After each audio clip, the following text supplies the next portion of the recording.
So the whole world keeps on talking about how Jewish people are great at business. And, instead of fighting it, instead of calling that anti-Semitic, I'm going to go in the opposite direction and I'm just going to own it. If everybody is saying that, then it must be true.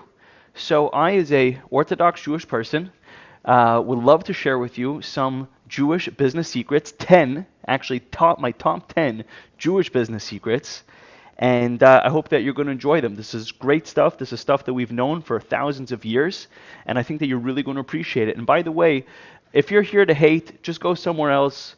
This is about love. This is about education. This is about growing. And go take your hate somewhere else. You're not welcome here. But for everybody else that genuinely wants to learn, genuinely wants to grow, I think you're going to get a ton of value. So let's just jump right in. So number one Jewish business secret is we actually have a commandment to teach our children how to earn a living. There's actually two things you have a commandment to. Teach your child how to earn a living and teach your child how to swim, believe it or not. And they're kind of related if you think about it. So it says that if you don't teach your child how to earn a living, it's as if you're teaching them how to steal. Because if they don't know how to earn a living, then their only other way to make money is through theft. So teach your children. Fathers have a commandment to teach their sons, to teach their children how to make a living. And that's number one. Number two, you have to be honest in all of your business dealings. Now, I know there's some haters here that are going to start talking about how Jewish people this and Jewish people that in business. But look, you don't get to be in business for thousands of years, and you don't get to top industries for no reason. And there's only so long that a person could be dishonest until finally it catches up with them. So honesty is something huge. As a matter of fact, in the Old Testament, in the Bible, it says that you have to have honest weights. It used to be in the market, people had different weights to weigh their grain. You cannot have a weight that is incorrect. You must be honest in all your business dealings. The first thing that they ask you in heaven when you go there is, were you honest in your business dealings? Number three is to have a general positive relationship with money. A lot of people think that money is the root of all evil, or money causes all the bad things in the world to happen. The Jewish approach to money is actually very positive and very healthy.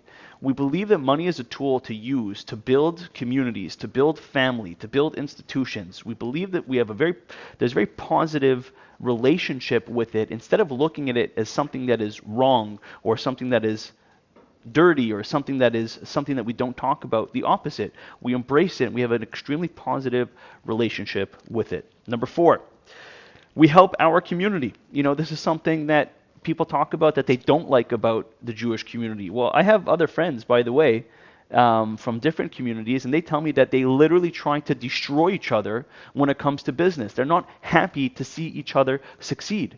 The Jewish community takes the opposite approach. We try our best to support each other. We try our best to help each other as much as we can. And you might say, hey, that's not fair, but you have to understand we're a family. Just like you're a community, you're a family with your community. Try helping your community and see how much more you guys will take off together and how much you guys will succeed with each other. Number five, we give at least 10% of our earnings to charity. So that means that the more successful a person becomes, usually what happens in the world is the more their ego gets a hold of them and the more money hungry they get. In our community, we give charity in order, A, to stay humble, and B, it encourages us to make even more than we need. If a person doesn't give charity, technically you can make what you need and then you could relax the rest of the day. One of the big motivations for us is to give charity.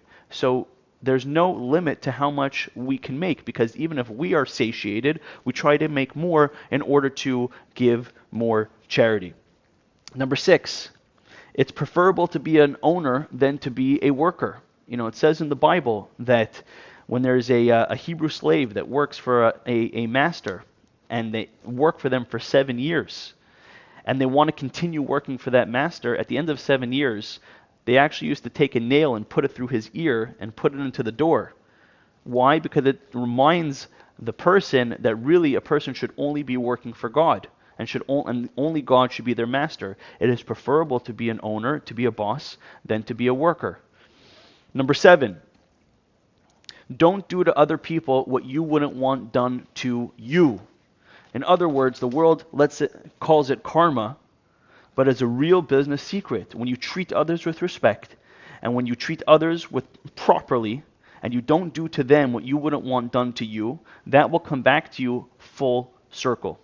Number 8, you keep 1/3 of your money in cash, 1/3 of your money in real estate, and 1/3 of your money in inventory. That way, if something happens to any one of your income streams, God forbid, you're hedged and you're protected. Number 9, we take 1 day off from work every single week. That means no emails, no phone calls, not even thinking or speaking about work. And that day for us is called Shabbat, the Sabbath. That's a day where we recharge, where we rejuvenate, where we don't involve ourselves in business. So that way, when Sunday and Monday morning comes, we are ready to hit the ground with a vigor because we had a chance to have some downtime. And number 10, probably the most important of all, on the American dollar bill, it says the beautiful words, "In God we trust." So at the core of our business dealings, we trust God.